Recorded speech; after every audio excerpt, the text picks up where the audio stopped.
ఒక్కసారి కొమ్మూరి గోల్డ్ కి కాల్ చేయండి. తాకట్లో ఉన్న మీ బంగారాన్ని విడిపించి మార్కెట్ ప్రైస్ కి వాళ్ళు కొనుక్కుని మిగతా డబ్బులు మీకు ఇచ్చేస్తారు. నమస్తే, వెల్కమ్ టు మనం టీవీ. ఈరోజు మనం తెలుగుదేశం పార్టీ జాతీయ నాయకులు ఫైర్ బ్రాండ్ రిషేందర్ రెడ్డి గారితో ఉన్నాం. మాట్లాడదాం సార్తో. నమస్కారం సార్. నమస్కారం సార్, అమరావతి రాజధాని గురించి వైఎస్ జగన్మోహన్ రెడ్డి గారు ఏం కామెంట్స్ చేశారో మీరు కూడా వినే ఉంటారు. రివర్ బేసిన్లో ఉంది, అసలు రాజ్యాంగంలో క్యాపిటల్ అనే పదం ఉందా, ఇవన్నీ మాట్లాడారు. అంటే అమరావతి విషయంలో ఇంకా ఆయన మైండ్లో ఏముందో కూడా అర్థమవుతుంది. నెక్స్ట్ డే సజ్జల రామకృష్ణారెడ్డి వచ్చి వైసీపీ అమరావతిని ఎప్పుడు వ్యతిరేకం కాదు స్వాగతిస్తున్నాం అంటున్నారు. అంటే ఏంటి, జనాల్ని కన్ఫ్యూజన్లో పడేస్తారా వైసీపీ? వాళ్ళు జనాలను కన్ఫ్యూజ్లో పెట్టేదానికన్నా ముందు వాళ్ళు కన్ఫ్యూజ్లో ఉండాలి. ఎందుకంటే ఇది మనం మాట్లాడుకునే ముందు 2014, 2019 వరకు కూడా జగన్మోహన్ రెడ్డి ప్రతిపక్షంలో ఉన్నాడు. ఆనాడు ప్రతిపక్ష నాయకుడిగా ఉండి ఇదే మన ఆంధ్ర రాష్ట్ర అమరావతి రాజధాని అమరావతి కోసము ఆనాటి ముఖ్యమంత్రి గారు నారా చంద్రబాబు నాయుడు గారు అసెంబ్లీలో చర్చ పెడుతున్నప్పుడు ఒక ప్రతిపక్ష నాయకుడిగా అమరావతికి మనకి కొన్ని వేల ఎకరాలు కావాలి, ప్రభుత్వం సేకరిస్తున్న, ప్రభుత్వం మీద నమ్మకం పెట్టుకున్న అమరావతి ప్రజలు నేను అభినందిస్తున్నాను, వారికి నా సంపూర్ణ సహాయ సహకారాలు ఉంటాయి, నా కృతజ్ఞతలు తెలియజేస్తా ఉన్నాను. ఇప్పుడు సేకరిస్తున్న 33 ఎకరాలే కాకుండా ఇంకా 1000 ఎకరాలు ఉంటే గనక భారతదేశంలోనే సుప్రసిద్ధ రాజధానిగా మన అమరావతి తయారవుతుంది. దానికి ప్రతిపక్ష లీడర్గా అంటే యువజన శ్రామిక రైతు పార్టీ అధ్యక్షుడిగా కానివ్వండి, ప్రతిపక్ష నేతగా నా సంపూర్ణ సహాయ సహకారాలు, నా సంపూర్ణ మద్దతు ఉంటుందని ఆనాడు అసెంబ్లీ సాక్షిగా, శాసనసభ సాక్షిగా చెప్పిన వ్యక్తి ఈ అయోమయం వ్యక్త కాదా అనేది ముందు నిర్ధారించాల్సింది ఎవరండి? ఆ పార్టీ అధ్యక్షుడైనటువంటి జగన్మోహన్ రెడ్డి కానీ, ఆ పార్టీకి సలహాదారుడిగా తోక అయినటువంటి సజ్జల రామకృష్ణారెడ్డి కానీ. ఎందుకు మీ తోక అనే పదాలు ఉపయోగిస్తామంటే, ప్రజలకి మీరు మేలు చేయకపోయినా పర్లేదు, ప్రజలకు మీరు హానికరం చేయొద్దని చెప్పి తెలుగుదేశం పార్టీ ఎప్పుడు చెప్తూనే ఉంది. వీళ్ళు ప్రతిపక్షంలో ఉన్నప్పుడు ఒక మాట, అధికారంలోకి వచ్చిన తర్వాత 2019, 2024 వరకు గడిచిన ఈ 5 సంవత్సరాల పాలనలో అమరావతిని ఏ విధంగా బస్టు పట్టించినారు, అమరావతిని దేనికి పనికిరాకుండా చేసిన వ్యక్తులు వీరు కాదా? అంటే అమరావతి మీద వీళ్ళకి ఎంత ప్రేమ ఉన్నది మీకు అర్థం చేసుకోగలగాలి. ఆనాడు ప్రభుత్వ సలహాదారుడిగా ఉన్నటువంటి సకల శాఖ మంత్రిగా చలామైనటువంటి సజ్జల రామకృష్ణారెడ్డి ఏ రోజు ఎప్పుడు మాట్లాడినాడు? అమరావతి అనేది ఒక భ్రమరావతి, ఒక కమరావతి, అదొక శ్మశానాల దిబ్బ, ఏముంది అక్కడ అని చెప్పి అమరావతిని ఎన్ని విధాలుగా బస్టు పట్టించినాడు. ఈ యొక్క సలహాదారుడిగా అప్పటి ముఖ్యమంత్రిగా ఉండే జగన్మోహన్ రెడ్డి అమరావతి కోసం, అంటే ఒక రాష్ట్ర రాజధాని కోసం, దేశంలో మీరు దేశం ఏర్పడిన తర్వాత ఏ రాష్ట్ర రాజధాని కోసం కూడా అంటే భూమి ఇచ్చిన ఎవరైతే యజమానులు ఉన్నారో, లేకపోతే పొలం ఇచ్చిన రైతులు కానీ ఏనాడైనా సరే రాష్ట్ర రాజధాని కోసం ఉద్యమాలు చేసిన సంఘటన కానీ, చరిత్ర కానీ ఆంధ్ర దేశం ఏర్పడిన తర్వాత, భారతదేశం ఏర్పడిన తర్వాత ఎక్కడైనా ఉందండి? ఆ దౌర్భాగ్యం, ఆ దురదృష్టం మన ఆంధ్ర రాష్ట్రంలోనే కదా ఉంది. అంటే కొన్ని వందల రోజులు సుదీర్ఘంగా రాష్ట్ర రాజధాని కోసం అమరావతి రైతులు సుమారు 1500 రోజులు పైచిలుక ఉద్యమాలు చేస్తే ప్రభుత్వం ఈరోజు అంటే ప్రజా ఆగ్రహానికి గురైన తర్వాత, అధికారం కోల్పోయిన తర్వాత, తిరిగి ప్రజాప్రభుత్వం, కూటప్రభుత్వం ఏర్పడిన తర్వాత మళ్ళీ అమరావతి ఒక చక్రాల పట్టాల మీద ఎక్కి ఈరోజు శరవేగంగా ప్రయాణిస్తూ కొన్ని వందల కంపెనీలు, కొన్ని వేల కోట్ల రూపాయలు అమరావతి మీద అంటే పెట్టుబడులు పెట్టడం కానివ్వండి, కేంద్ర ప్రభుత్వ సహకారంతో ఈరోజు అమరావతి నడుస్తూ ఉంది. ఇదే అధికారం కోల్పోయిన అంటే అయోమయమైనటువంటి జగన్మోహన్ రెడ్డి అమరావతిని ఎన్ని విధాలుగా మాట్లాడినాడండి. అంటే ఈరోజు అతనికి అసలు ఇలాంటి వ్యక్తిని 5 సంవత్సరాలు ఎలా ముఖ్యమంత్రిగా పనిచేసాడో కూడా మాకు అర్థం కావట్లేదు.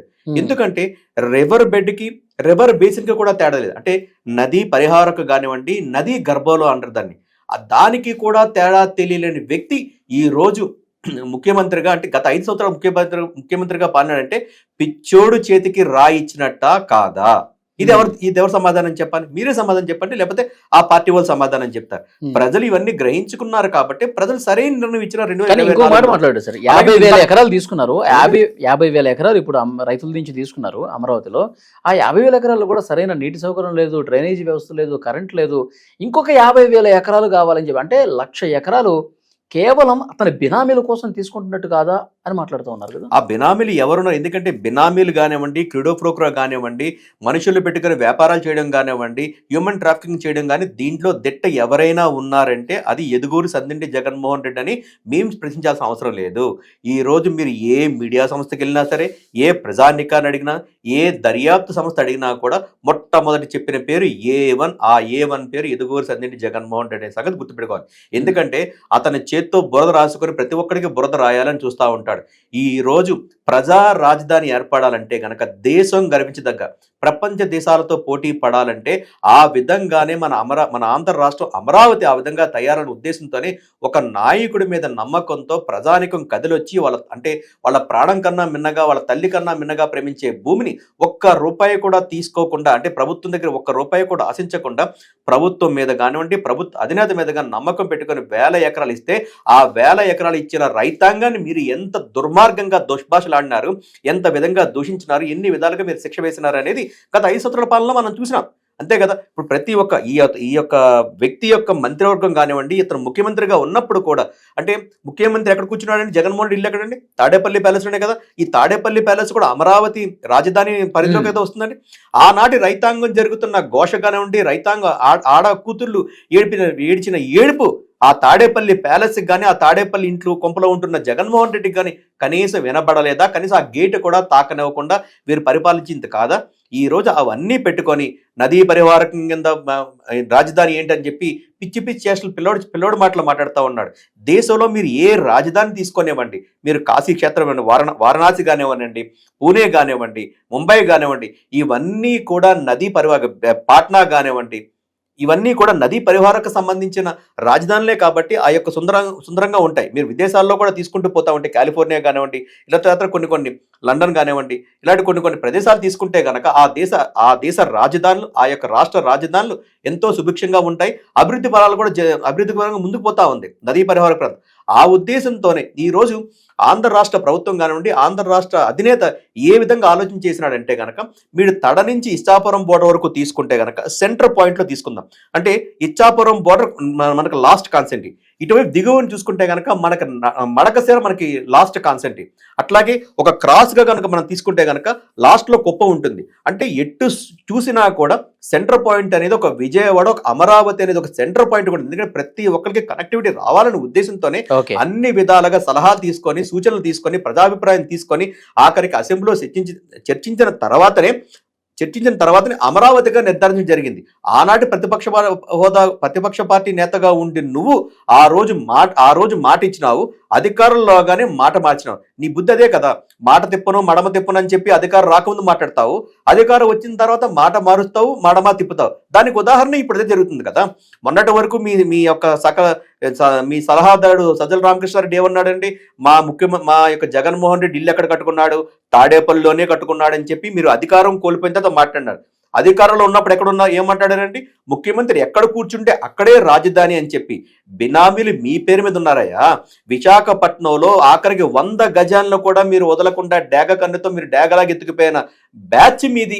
మీ యొక్క సజ్జల రామకృష్ణారెడ్డి కానివ్వండి, మీ ఏటూరు సాయిరెడ్డి కానివ్వండి, మీ దొంగ ఎవరైతే సుబ్బారెడ్డి కానివ్వండి, ఇలాంటి వ్యక్తులందరూ కూడా విశాఖపట్నం భూముల మీద కన్నేసినారు. కాబట్టి ఆనాడి పచ్చగా ఉండే ఋషికొండను కూడా మీరు బోడుకొండగా కొట్టి ప్రజాధనాన్ని వృధా చేసి 500 కోట్లతో ఒక వైట్ ఎలిఫెంట్గా ఒక ప్యాలెస్ ని తయారు చేసినారు. తిరిగి ప్రజాగ్రహంతో ఈ రోజు మీకు ఎటువంటి పక్షం లేకుండా మిమ్మల్ని విపక్షంలో కూర్చిపెట్టిన ఆంధ్ర రాష్ట్ర ప్రజల మీద ఇంకా కక్ష ఉంది.